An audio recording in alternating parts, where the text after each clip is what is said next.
Assalamualaikum warahmatullahi wabarakatuh. Tetap bersama saya Muhammad Fabrulda di pembelajaran matematika bersama Having Math.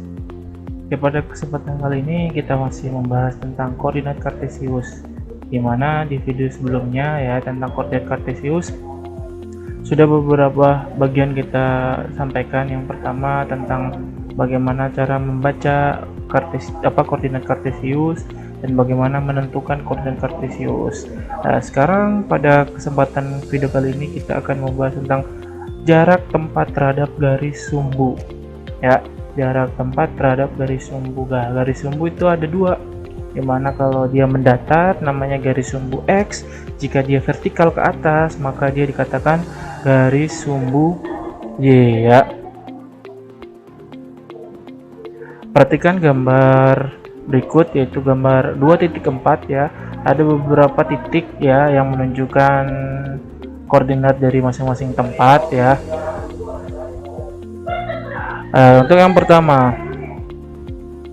Untuk yang pertama SMP Negeri 1 berjarak 3 satuan terhadap jalan X dan berjarak 5 satuan terhadap jalan Y ya. Sini lihat SMP Negeri 1 dia berjarak 3 satuan terhadap X, berarti kalau itu dari sumbu X ini dia ada 5 satuan dan dia ada 3 satuan ya, 3 satuan dari 1, 2, 3 dari garis ini X, dia ke atas ada 3.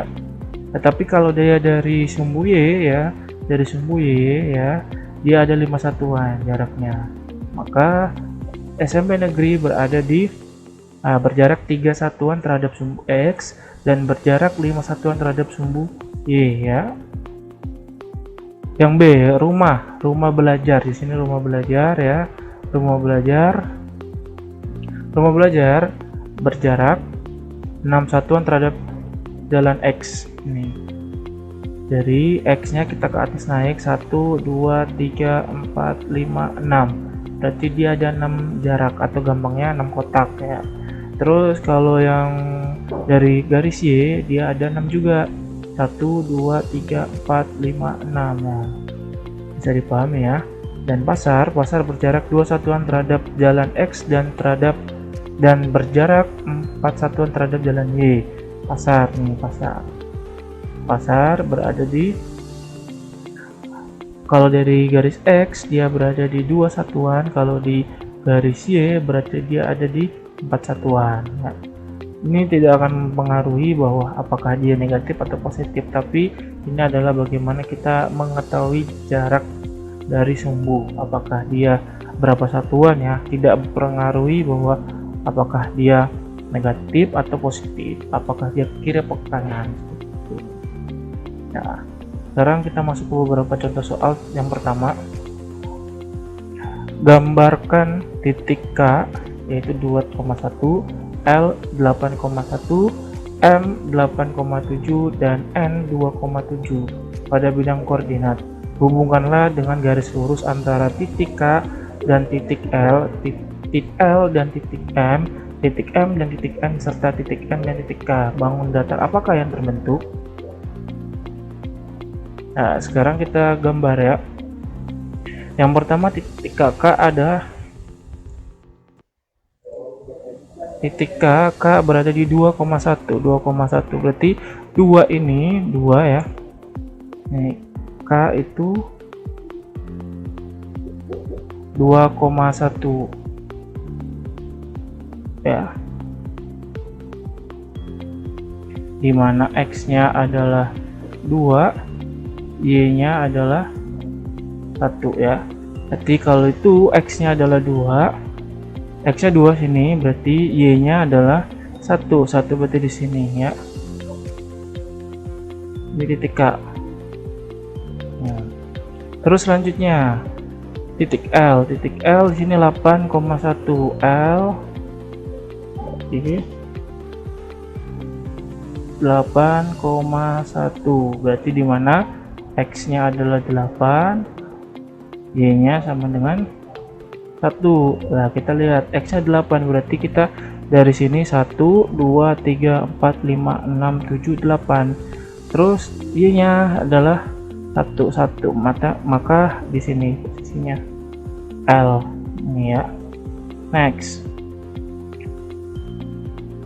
M ya, yang selanjutnya adalah M 8,7 M, dimana X nya adalah 8, Y nya adalah 7 ya, berarti M itu adalah 8,7 ya, berarti M nya 8 dan Y nya adalah 7.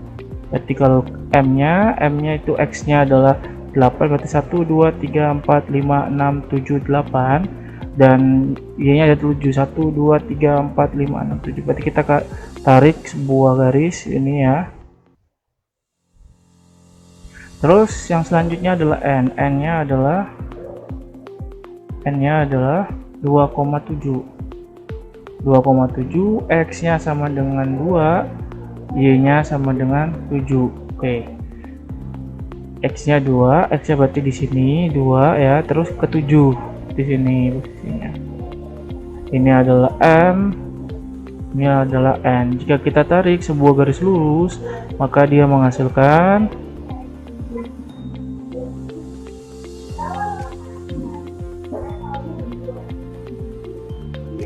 hubungkan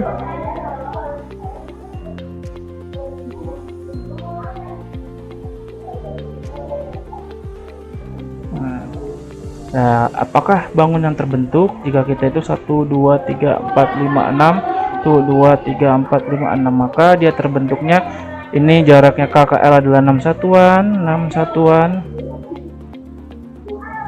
ini pun 6 satuan ya. Maka jika 6 satuan bisa dikatakan bahwa K L M N membentuk persegi. Oke. Ya, bisa dipahami ya untuk contoh yang pertama ya, bahwa untuk membuat yang namanya kita membuat sebuah titik koordinat, maka kita harus pahami mana dia berada.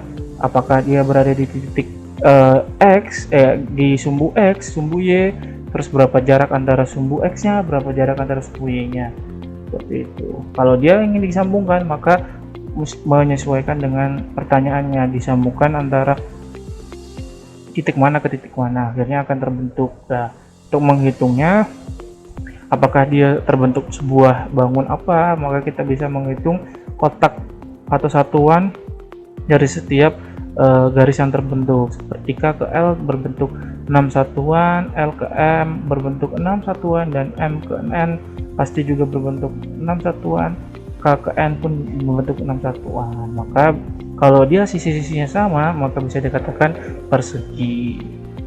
Oke, bisa dipahami ya.